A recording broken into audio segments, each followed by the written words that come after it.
Desde logo fala da globalização, das suas determinantes, mas também, naturalmente, daquilo que é específico desta globalização em relação às anteriores. Esta não é a primeira e certamente não será a última das globalizações. Falar da economia portuguesa sem falar da Europa também é inexecuível, dada a impossibilidade de separar o nosso futuro coletivo do europeu. Enfrenta questões complexas, das quais as mais óbvias é a relação com a Rússia e a integração da Turquia. Descobre sobre modelos clássicos neo-keynesianos, é um movimento económico, colocando também a sua própria contribuição para esta matéria, que são os três diamantes do bem-estar, ao qual, como não podia deixar de ser, esse movimento é concebido à luz da economia e do benefício autodignificante do ser humano. Na perspectiva microeconómica, avança para os critérios da racionalidade financeira na análise de projetos de investimento, mas sem esquecer também a avaliação coletiva desses mesmos investimentos, que, aliás, já o fez num livro que também é dele e publicou aqui há alguns anos. Na perspectiva macro, vêm as questões atuais, o papel do Estado, da economia, as falhas do mercado, a teoria da escolha pública, as políticas distributivas, que são neste momento o núcleo dos grandes problemas com que temos que nos defrontar, sem esquecer o problema essencial das chamadas restrições orçamentais intertemporais, que é uma coisa que algumas pessoas falam, é uma coisa relativamente óbvia, mas parece esquecida. Isto é, hoje perceber que os recursos são escassos, independentemente da opinião sobre as políticas de austeridade são feitas ou não, a própria percepção da escassez de recursos é ele mesmo um ato de cidadania e que nós todos devemos compreender, mas só se consegue, de facto, com pessoas instruídas e esclarecidas. E nessa perspectiva falta-nos às vezes esse fogo, mas é natural que os portugueses muitas vezes também não perceberam o ato de situação relativamente crítica em que estão e estarão durante a próxima geração, provavelmente. Por fim, o professor António Rebelo de Sousa desenvolve as suas propostas de estratégia de desenvolvimento da economia portuguesa, que é exatamente o prato forte do livro, no contexto da economia europeia e do papel desejável das instituições europeias. A renovação do pensamento keynesiano, a recolocação do papel do emprego face à austeridade distribuidora, a reorientação do papel do BCE e dos fundos estruturais, a focagem nas exportações, que é óbvio, nas potencialidades do espaço lusófono e a delimitação do conceito de déficit estrutural e da sua conciliação com os projetos de investimento de grande alcance. São algumas das propostas que se fundamentam no vastíssimo conhecimento destas matérias que o autor possui. O fio condutor deste livro radica, sobretudo, numa necessidade de não ser apenas um espectador, nem mesmo só atento. É preciso não ser espectador, é preciso entrar no jogo, e o professor António Rebelo de Sousa coloca os seus conhecimentos ao serviço do que considera ser o melhor para o país, envolvendo-se de forma empenhada, não só neste, como noutros aspectos da sua vida. Em tudo o que interessa ao país, desde as organizações com objetivo de cidadania, à banca do desenvolvimento, não esquecendo que trabalha na SOFID Pro Bono, à política na qual toma posições ausentes de cálculos de vantagens pessoais, isto só para dar alguns exemplos. Conjuga de forma honesta e exemplar as responsabilidades individuais e de cidadania com um patriotismo inabalável. Entenda-se este livro como um elemento dessa postura.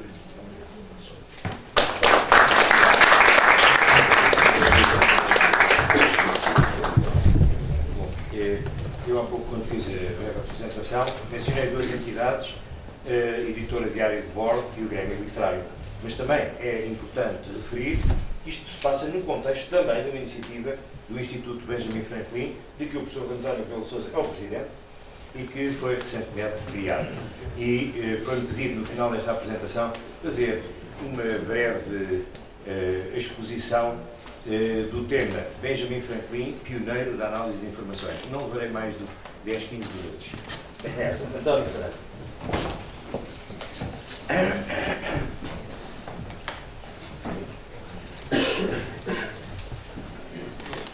Boa tarde a todos. Muito obrigado ao professor António Rebelo de Sousa por este convite. Devo confessar que quando me foi feito me surpreendeu. Porque falar do livro só pode ter sido premizado, mas tentarei corresponder à expectativa.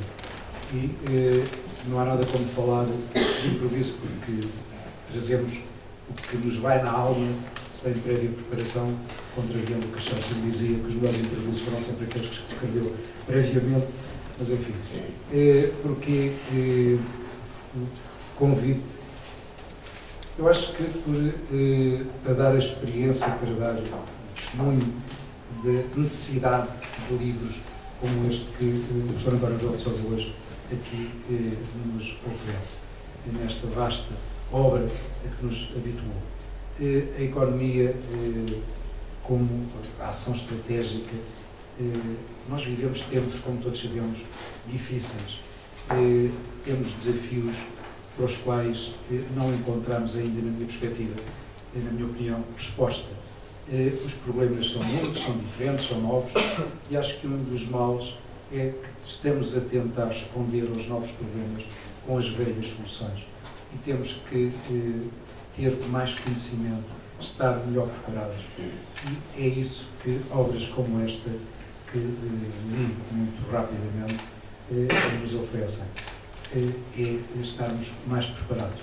Sabem aqueles que me conhecem que não tenho nenhuma licenciatura, não concluí a engenharia mecânica, fiquei pelo segundo ano do técnico e nesta atividade, quer enquanto empresário, quer enquanto dirigente associativo empresarial, sou confrontado diariamente com esses desafios que hoje os novos tempos nos colocam e esta necessidade de perceber, de entender, é permanente. E é isso que esta obra nos ajuda. O professor António Rebelo de Sousa diz no início que isto tenta ir ao encontro da resposta, mestrados, cursos de doutoramento.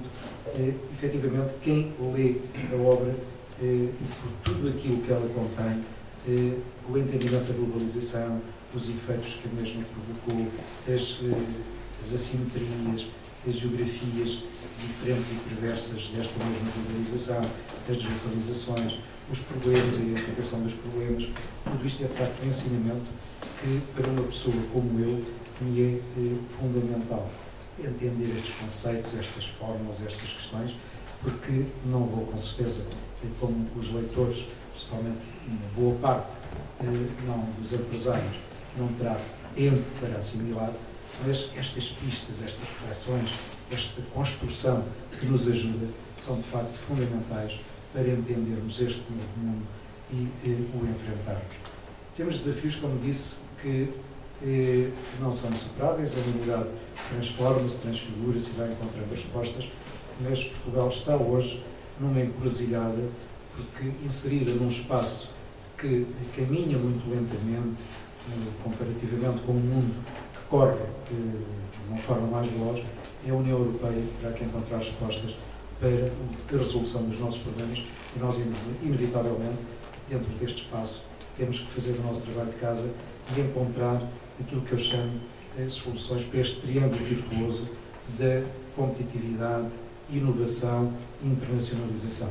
Temos que saber ser mais competitivos neste espaço perverso, global, que a globalização nos obriga, neste espaço mais regional da Europa onde nos inserimos, e tentar ser competitivos com armas desiguais, com regras que não são globais, porque globalizamos a economia, mas mantivemos regionais as regras. Nesta perversa globalização, nesta diferente forma de competir, como é que Portugal vence este desafio? É de facto um grande desafio que temos para frente, de competirmos de forma diferente e melhor.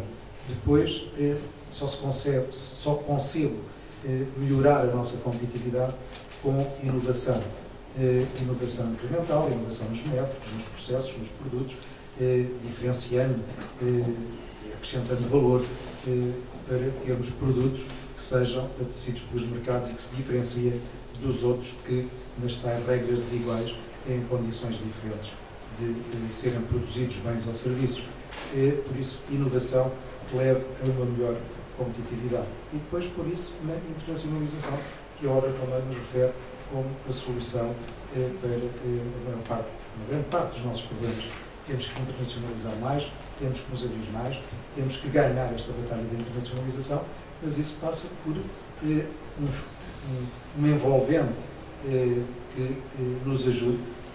Nós, empresários, como eu costumo dizer, não pedimos ao Estado que faça o nosso trabalho, nós fazemos, e modéstia à parte, penso que temos dado provas que o fazemos muito bem, mas queremos é que a regulação seja eficaz, que as regras sejam claras, que a fiscalidade seja previsível, que os chamados custos de contexto sejam diferentes daqueles que têm sido, para que possamos, assimilando ensinamentos, assimilando conceitos, pondo a economia, de facto, no centro das nossas estratégias, possamos ambicionar o futuro, possamos continuar a ter esperança, mesmo que nos digam que ela nos foi retirada. Este livro, pelo menos da leitura rápida que lhe fiz, permite isso. Assimilarmos conceitos, assimilarmos ensinamentos, porque termos mais qualificações, estarmos melhor preparados, é também uma das ferramentas fundamentais para vencermos estes desafios. E por isso, António, muito obrigado por mais esta obra, que espero que traga esta luz avisadora a muita da nossa navegação empresarial. Muito obrigado.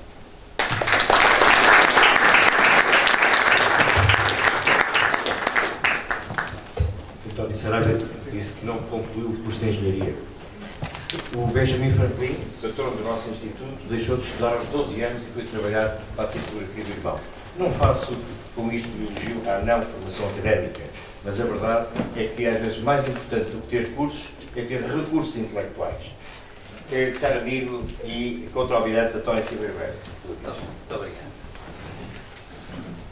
Muito boa tarde a todos. Sr. Presidente da Direção do Grêmio Literário, Sr. Professor Dr. António Rebelo de Sousa, Sr. Professor José Manuel Leanos, em representação, mas com o Paulo Noguês aqui presente, mas escondido ali atrás, caros co-apresentadores, ilustres convidados, minhas senhoras e meus senhores. Em primeiro lugar, quero agradecer ao autor o facto de me ter convidado para prefaciar e apresentar esta obra. Eu não sou um especialista em economia, longe disso, tenho dedicado a minha vida académica e profissional às áreas da estratégia e, portanto, é nessa perspectiva que eu prefaciei e que vou hoje apresentar o livro. Porque, do ponto de vista da economia, o Sr. Professor Mário Caldeira Dias e o Sr. António Saraiva já disseram o bastante. Eu quero realçar também, nesta apresentação, o esforço e o empenho do editor, do nosso querido amigo Paulo Noguês, em publicar trabalhos académicos, sempre de incerta contrapartida financeira, e isto a par de um conjunto de revistas de política internacional, de segurança e defesa, de economia, de saúde, etc., que a Diário de Bordo tem publicado e que são, de facto, um serviço que o Paulo Noguês e a sua equipe prestam à cultura, à academia e aos portugueses. Sobre o livro do professor António Rebelo de Sousa, gostaria de começar por dizer que é um contributo científico relevante para o ensino e a prática da estratégia económica do Estado e da empresa. O livro é um produto natural da atividade académica e profissional do autor. Na realidade, o professor António Rebelo de Sousa tem dedicado a sua vida académica à economia, área científica onde possui licenciatura, doutoramento e agregação e leciona desde os anos 70.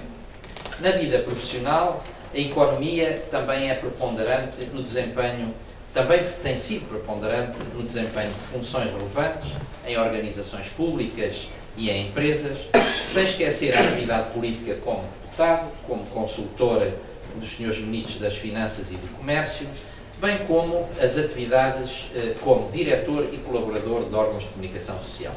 É, portanto, uma obra fundamentada na teoria e na prática, útil para o estudo e para a aplicação prática no Estado e nas empresas. Esta obra trata da economia como ação estratégica, conceito que requer alguma explicação para melhor se perceber a relevância e a novidade do trabalho apresentado pelo professor António Rebelo de Sousa. Para isso, é particularmente importante evidenciar o relacionamento recíproco das componentes fundamentais da economia e da estratégia, duas atividades criativas com bases assentes em bases científicas.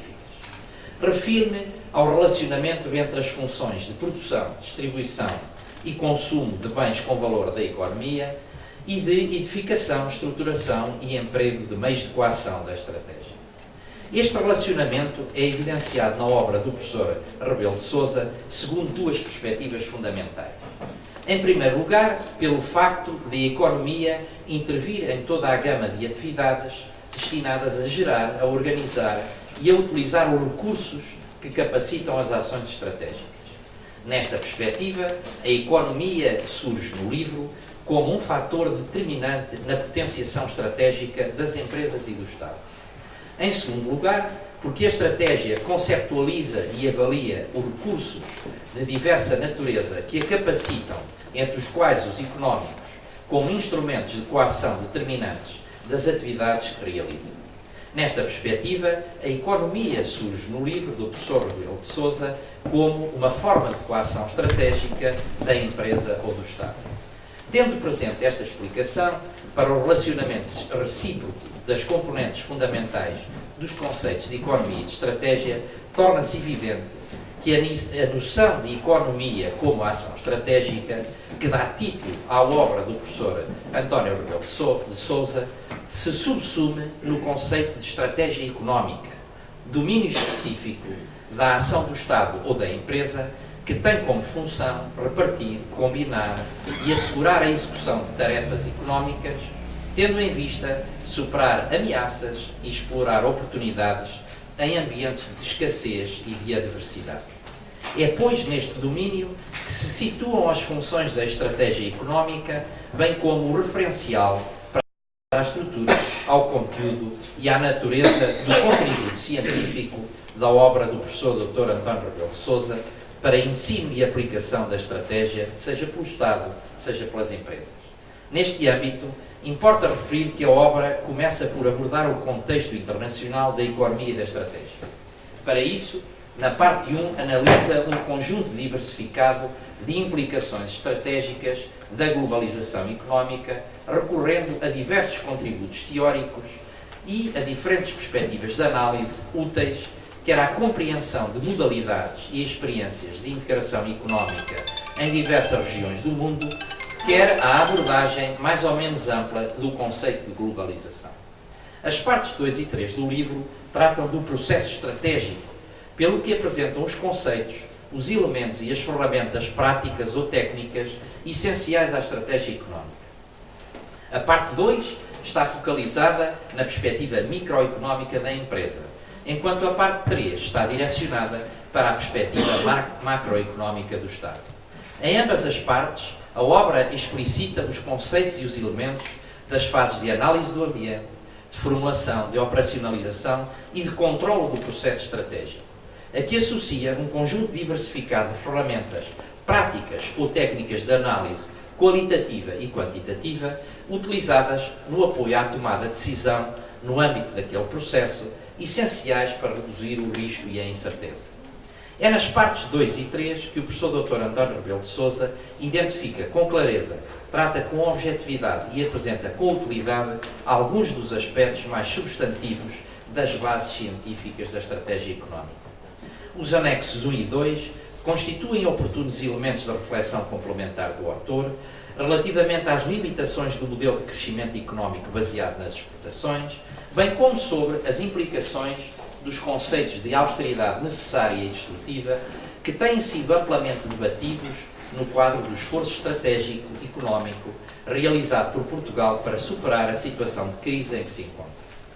Sendo certo que o autor usa contribuições apresentadas noutras obras suas, clara e probamente identificadas no texto, não é menos certo que com criatividade científica e pedagógica as amplia, complementa e enriquece com novos textos e análises que garantem uma abordagem estratégica muito útil a todos aqueles que estudam ou praticam economia.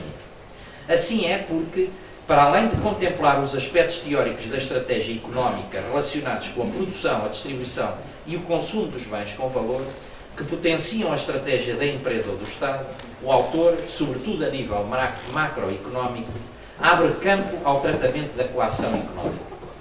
O facto do professor Dr. António Rebelo de Sousa privilegiar a perspectiva económica como potenciador estratégico do Estado ou da empresa é perfeitamente compreensível por duas razões. A mais importante decorre do autor, com esta obra, se ter proposto, entre outros aspectos, a evidenciar que sem economia não há estratégia, porque os meios são imperativo de toda e qualquer ação. A isso acresce o relevante currículo político, profissional e académico do professor Dr. António Rebelo de Sousa, homem de pensamento e ação, que está muito mais ligado a organizações e a atividades destinadas a preparar capacidades económicas que viabilizam a ação estratégica, do que a empregar ostensivamente essas capacidades para coagir outros atores. Termino referindo que este livro é um trabalho académico relevante que radica na cultura institucional do Instituto Superior de Ciências Sociais e Políticas, onde ambos somos professores. Para além disso, é um exemplo da forma superior como o professor Dr. António Rebelo de Sousa coloca o seu grande saber e experiência ao serviço daqueles que lá estudam e se preparam para servir o país no Estado ou nas empresas.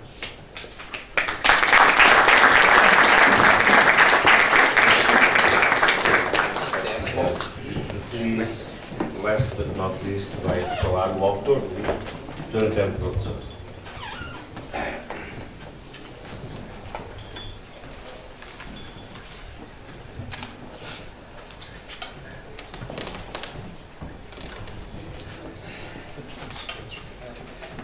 Senhor Presidente do Grêmio Literário, que, como sabem, é uma instituição com grandes tradições, que vem da nossa monarquia, passou pela República, sempre foi uma casa do diálogo e da tolerância, o que para todos nós é particularmente importante.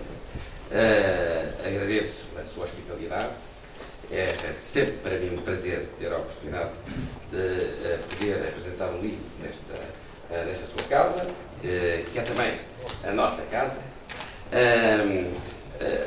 Professora doutora Silva Ribeiro, que é também vice-almirante, é um prazer poder não só contar com a sua presença, como foi também para mim um prazer e uma honra que a tivesse prefaciado no livro. É alguém que eu admiro há muito tempo e tem sido sempre um grande amigo de várias vidas. Excelentíssimo Sr. Professor Mário Caldeira Dias, também meu grande amigo, professor da Universidade de Lusíada, que eu também já tenho há muito tempo o prazer de conhecer, e, enfim, partilhamos também os mesmos ideais, os mesmos valores. Excelentíssimo Sr. Presidente da CIP, António Saraiva, grande amigo também, é também um prazer contar aqui com a sua presença. Excelentíssimo Sr. Professor Dr. Zé Manuel Landes, também um grande amigo, com quem também partilho muitos ideais. Minhas senhoras e meus senhores, é um grande prazer ter a oportunidade de vos falar sobre o meu livro que eu aqui apresento, que é sobre estratégia. Eu, de facto, sempre gostei de estratégia. Eu gostei de estratégia na economia, claro, como economista que sou, também na política, devo confessar. Sempre preocupei com a estratégia das nações, dos povos, das comunidades, quer, portanto, uma perspectiva macro, quer uma perspectiva micro. É um livro que, aliás, enfim, tive a oportunidade de dedicar à minha mulher, que tem sido um apoio para mim permanente, há muitos anos, e um apoio incondicional, sempre ao meu lado. É um livro que eu considero que, para além de mais, pode ser útil. E pode ser útil porque, primeiro, procura, numa perspectiva microeconómica, explicar o comportamento dos agentes, enfim, que tem que ver com uma visão do futuro, uma visão estratégica, com uma missão, com um espírito de missão, tem que ver com objetivos genéricos e particularizantes, específicos também. Tem que ver também com a estratégia das empresas e a sua adequação às diversas formas de mercado, a forma como os diversos stakeholders, os intervenientes do processo de gestão empresarial, têm que lidar uns com os outros, como é que conciliam as suas funções objetivas entre eles. Tem que ver também com as chamadas estratégias genéricas competitivas, de criação de falsos alvos em muitas circunstâncias, dando a sensação que se pretende atingir certos objetivos, quando os objetivos reais, verdadeiros, são outros. E isto acontece na vida empresarial, acontece da vida política e também com os próprios exércitos, como certamente aqui o nosso querido vice-almirante poderá confirmar, e portanto as estratégias genéricas competitivas são particularmente relevante e até de particularmente interessante. Depois os critérios de análise, não só de rendibilidade, de viabilidade, e depois as chamadas opções reais, que são muito importantes, que é, ao fim e ao cabo, nós tomamos decisões mantendo o maior número possível de graus de liberdade. Quando nós tomamos uma decisão, imediatamente perdemos alguns graus de liberdade. Quando decidimos investir em A ou em B, evidentemente que deixamos de ter a possibilidade de investir em C ou em D ou em E, porque os recursos são escassos. E, portanto, nós, quando tomamos decisões e vamos avançando num processo qualquer, nós vamos perdendo graus de liberdade. Até quando nos casamos, perdemos graus de liberdade. De maneira que isto é algo particularmente importante, porque, na medida do possível, o bom estratega é aquele que decide, mantendo o maior número de graus de liberdade possível. Quer dizer, decide, sabe que está a perder graus de liberdade, mas tenta deixar em aberto o maior número de graus de liberdade que, na medida das circunstâncias, lhe for possível. E essa é uma ciência, é algo particularmente relevante. Isto na microeconomia, mas também podemos passar para a macro. E na macroeconomia, de alguma forma, é importante saber logo se faz sentido ou não faz sentido falar num projeto de comunidade, num projeto de país, num projeto de futuro. Se um país deve ou não ter uma visão estratégica de futuro, ou se deve deixar isso apenas, por exemplo, para os próprios mercados, e não deve haver qualquer tipo de intervenção do Estado em termos de procurar influenciar neste ou naquele sentido a estratégia económica, a estratégia, por exemplo, de internacionalização da economia. Esta é uma questão importante, que tem que ser pensada, e que não é necessariamente uma questão que divida aquilo que tradicionalmente é considerado como sendo de direita ou de esquerda, porque nós temos tido à direita de gaullistas que defendem uma visão estratégica para a economia francesa e que acham que o Estado deve intervir economicamente, tendo em vista a consecução de uma estratégia de internacionalização da economia ou de desenvolvimento da economia. E temos à esquerda também quem defende que o Estado tem que ter uma visão estratégica. Portanto, digamos que tem muito que ver com aquilo que é a concepção que se tem do próprio país e daquilo que deve ser a participação do Estado na construção de um país de futuro. Ora bem, portanto, esta questão do papel do Estado na economia é também uma questão particularmente relevante, como é uma questão importante das limitações que decorrem das restrições orçamentais, como é uma questão relevante saber quais são as políticas macroeconómicas alternativas e como é que elas são conciliáveis com modelos diferentes, distintos de desenvolvimento económico. Porque não basta só pensar no curto prazo, nas políticas macroeconómicas, é preciso ver como é que elas são ou não conciliáveis com uma estratégia desenvolvimentista, com um modelo de desenvolvimento a prazo. E tudo isto tem que ser devidamente pensado. Se faz ou não faz sentido, por exemplo, haver uma política de ordenamento do território, se faz ou não faz sentido haver um planeamento ainda que indicativo a nível regional e a nível global, se faz ou não faz sentido, como já houve outrora, mesmo, enfim, e isso parece-me suspeito a poder dizer-se, antes do 25 de Abril, planos de fomento, planos de desenvolvimento para o país. Enfim, não podemos acusar o regime anterior de ser excessivamente progressista, e havia planos de fomento, havia planeamento, havia uma direção central de planeamento, havia quem pensasse o futuro do país. Era importante que houvesse quem pensasse o futuro do país. Mal ou bem, podíamos até discordar das ideias existentes, das ideias dominantes, do paradigma existente da altura, mas o que é verdade é que havia quem pensasse o país. Será que hoje em dia há quem pense o futuro do país? Há um planeamento a nível global? Há realmente uma direção central de planeamento no Ministério da Economia ou numa outra entidade qualquer que pense o país em termos globais? Ora bem, estas questões são realmente importantes. Será que há uma estratégia de internacionalização para o país? Enfim, qual é a estratégia de internacionalização para o país? Será que há um projeto de país de futuro? Ora bem, estas questões têm que ver realmente com o planeamento estratégico, têm que ver com a perspectiva macroeconómica de estratégia. E, portanto, sem me querer alongar excessivamente, porque também não quero atormentar os presentes, eu penso que um país sem projeto é realmente um país sem esperança. E sem esperança não temos verdadeiramente vida. Como diria, para terminar, Fernando Pessoa, não se tendo uma ideia de futuro, não temos necessariamente uma ideia do presente. E essa é realmente uma limitação que nos marca, seguramente. E aproveito a oportunidade para agradecer a vossa presença e a pedir, para concluir, uma vez que, como foi aqui dito, esta iniciativa é realizada também no quadro das atividades do Instituto Benjamin Franklin, para que o professor José Manuel Landes, que é realmente, aliás, um grande especialista da matéria, tecesse algumas considerações sobre aquilo que foi o papel de Benjamin Franklin, a sua importância e o seu significado. E, mais uma vez, muito obrigado pela vossa presença neste lançamento do livro. Muito obrigado.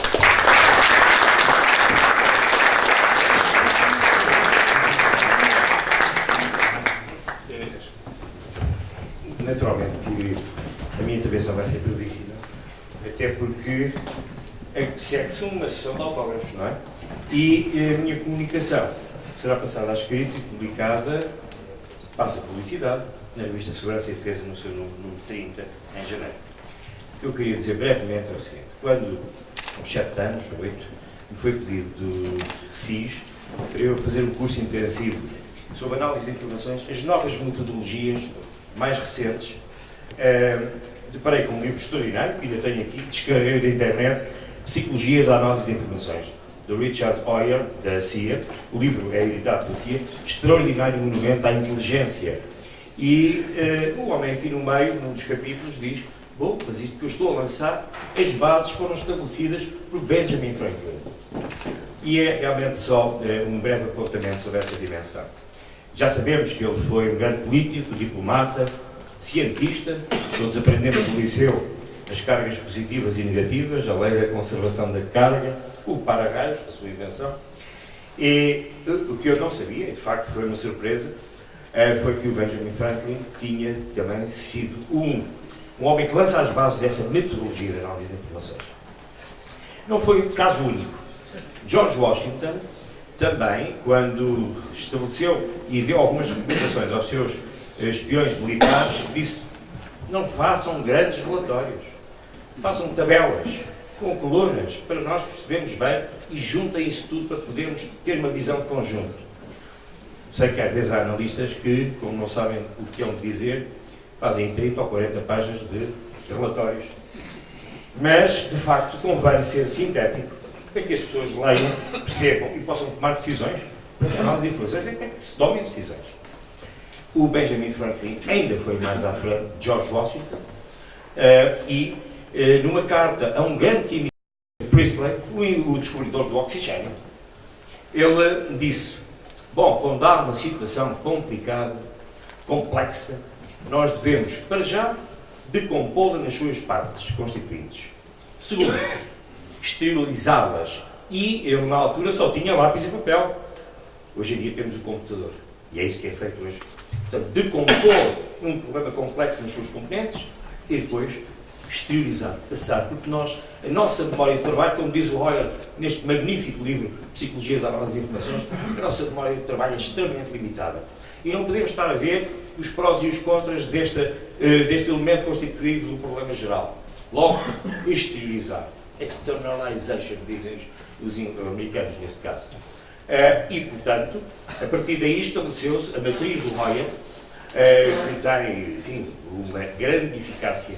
É talvez o instrumento intelectual mais poderoso em análise de informações, e as bases estão nesse gigante do pensamento, da ação também, que foi Benjamin Franklin. E, como eu disse, aos 12 anos teve deixado de estudar. Foi para a tipografia do irmão. Nunca tirou um curso superior, mas teve a sorte e o mérito de chegar no meio da sua vida, vendeu as tipografias, vendeu os negócios todos e dedicou-se só ao estudo e à investigação. Recebeu vários títulos honoríficos académicos de diversas universidades, fundou bibliotecas, hospitais, juntou-se a uma fraternidade que foi grão-mestre. Foi grão-mestre da grande loja dos maçons antigos e aceitos do estado da Pensilvânia, o que é algo decorrente nos Estados Unidos. Basta recordar que o Harry Truman foi eleito presidente dos Estados Unidos da América depois de ser grão-mestre da grande loja do estado de Illinois. Bom, são outras atmosferas, outros ambientes, mas na verdade temos que considerar esses valores fundadores e muitos dos founding fathers dos Estados Unidos da América foram maçons. Não é propaganda, é a realidade, é uma objetividade. Esses valores, felizmente, perduram até hoje. E se encontramos da parte do relatório da Comissão Nacional algumas críticas violentas em relação a determinados métodos da CIA nos interrogatórios, sobretudo que eram incompetentes. Sobretudo que eram incompetentes. A verdade é que a CIA também tem tido um papel absolutamente extraordinário quanto ao desenvolvimento de métodos de raciocínio que depois são, enfim, passados ao computador, são operacionalizados no domínio informático, mas que o que é fundamental é a inteligência. E aqui temos de prestar a homenagem desta minha breve intervenção a Benjamin Franklin, político, filósofo, cientista e também um diplomata, um homem com uma longa vida, viveu 80 e tal anos, não é? Nasceu em 1706, morreu em 1780, sempre com um grande vigor de pensamento e creio que foi o homem, talvez, George Washington, claro, foi o pai fundador, mas Benjamin Franklin teve uma dimensão internacional que realmente atingiu todos os países, mesmo aquele que não gostava muito dele, como era o caso da Inglaterra, e por boas razões. Mas em França, de facto, foi bastante elogiado e acolhido. Agora, ele era um espírito universal. Teve conflitos com a Inglaterra. O seu filho era pró-inglês e anti-guerra da independência, mas Benjamin Franklin continuou. Terminar dizendo que, em janeiro, número 30 da revista Segurança e Defesa, lá teremos este artiguinho para aqueles que queiram desenvolver um pouquinho mais esta fantástica contribuição deste grande homem que Richard Hoyer, hoje desenvolveu, desde 99, e que ajuda muito os analistas, não só os analistas das informações de segurança, os analistas militares, mas também hoje em dia informações industriais, comerciais, a chamada Competitive Intelligence, se tem baseado neste trabalho extraordinário que é um monumento ao espírito humano. Viva Benjamin Franklin, muitos parabéns e vou terminar aqui a minha intervenção.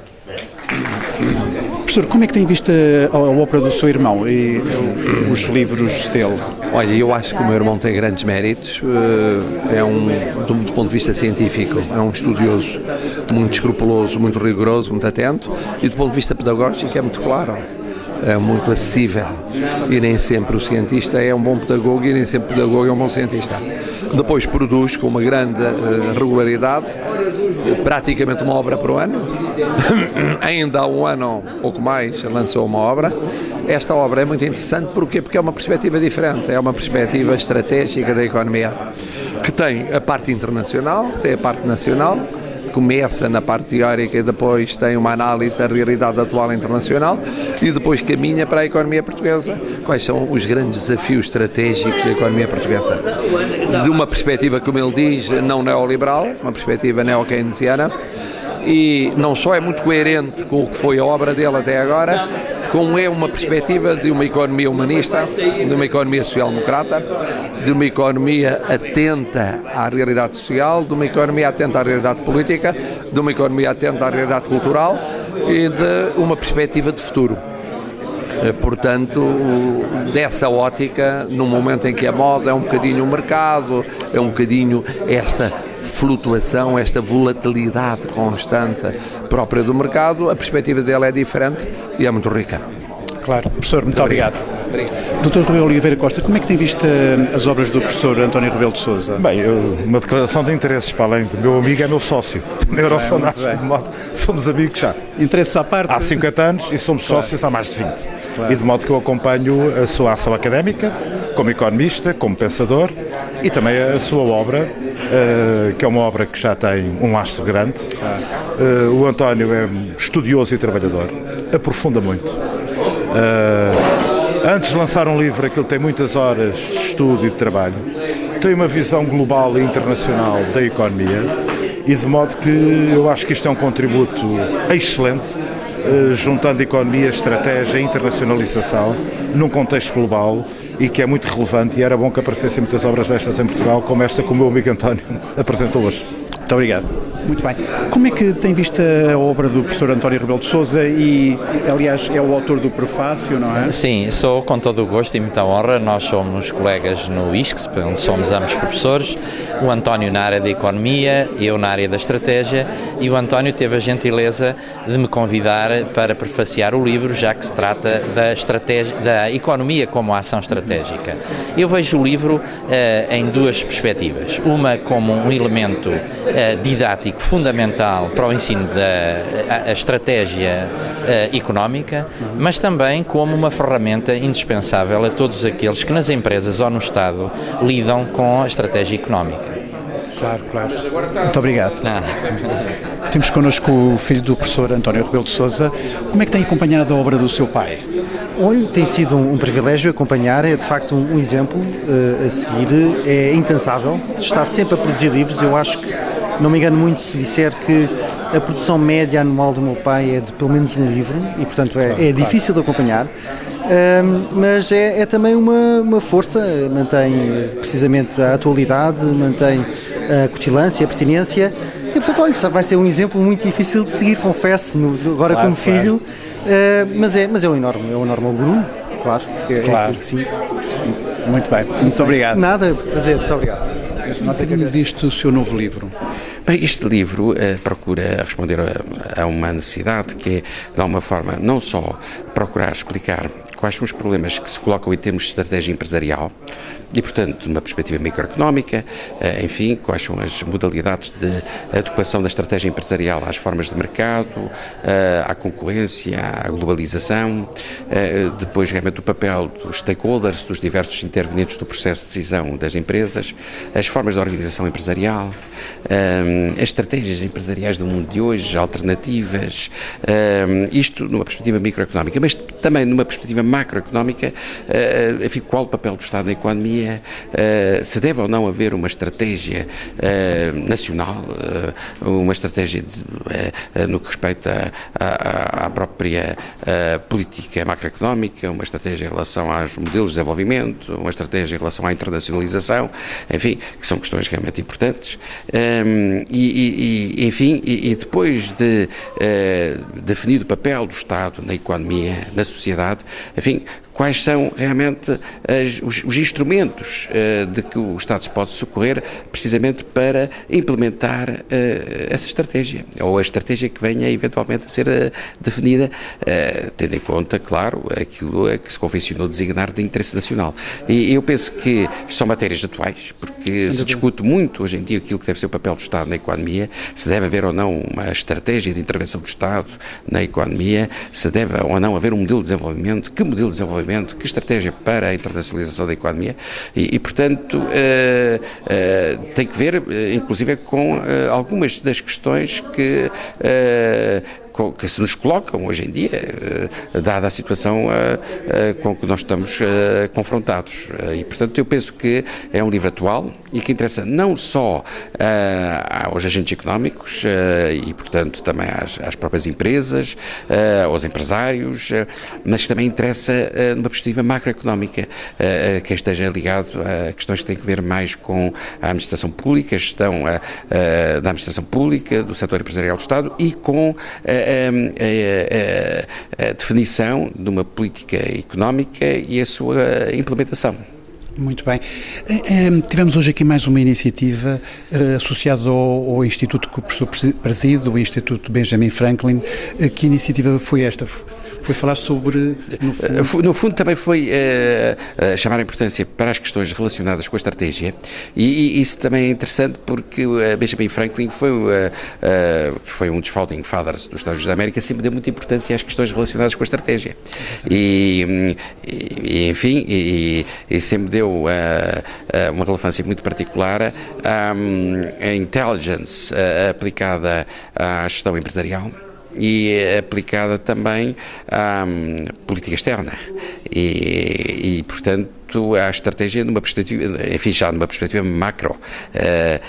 E portanto, nesse sentido, enfim, é compreensível que se tente associar a figura de Benjamin Franklin a um evento em que as questões relacionadas com a estratégia são, de alguma forma, equacionadas. Muito bem. A última pergunta, penso que é de resposta rápida. Como é que consegue manter esta performance quase uma média de um livro por ano? Com tantas atividades, não é? Não, isso é realmente... disciplina. É disciplina, estudando, trabalhando e... Fala-se que é um princípio da família dormirem pouco, será também... Também já começa a ser, porque à medida que vou envelhecendo, vou aprendendo a dormir cada vez menos. Enfim, eu acho que é uma tristeza. À medida que nós vamos envelhecendo, vamos dormindo menos. A minha esperança é que se durma com uma qualidade superior. Claro. Mas, enfim, ainda não consegui chegar a uma conclusão em termos científicos sobre essa matéria. Muito bem. Professor, muito obrigado. Eu agradeço.